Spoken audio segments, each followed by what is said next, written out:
तर चंद्रपूर शहराच्या बाह्य भागात पूरस्थिती निर्माण झाली। वर्धा नदीच्या बॅकवॉटरमुळे इरई नदीला पूर आला। चोरळा बिनबा गेट परिसराला जोडणारा पूल पूर्णपणे पाण्याखाली गेला। नागरिकांना सुरक्षित स्थळी हलवण्याचं काम सध्या सुरू आहे। चंद्रपूर जिल्ह्यातील 16 मार्ग पुराच्या पाण्यामुळे वाहतुकीसाठी बंद करण्यात आले। त्यातील आढावा घेतला आमचे प्रतिनिधी अनिल ठाकरे यांनी। पाहूयात।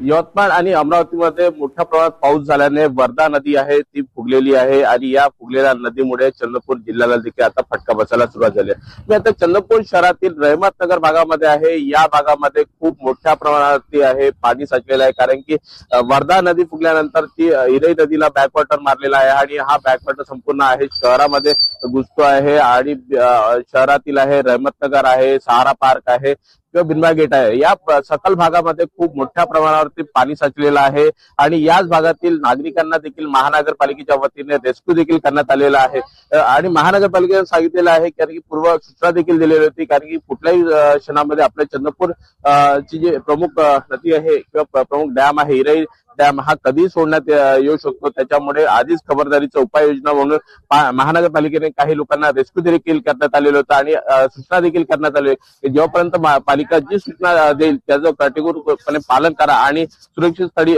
उभे राहा असं देखील आवाहन करण्यात आले आहे। अनिल ठाकरे, लोकशाही मराठी, चंद्रपूर। लोकशाही मराठी ऐका, पहा, जागरूक रहा।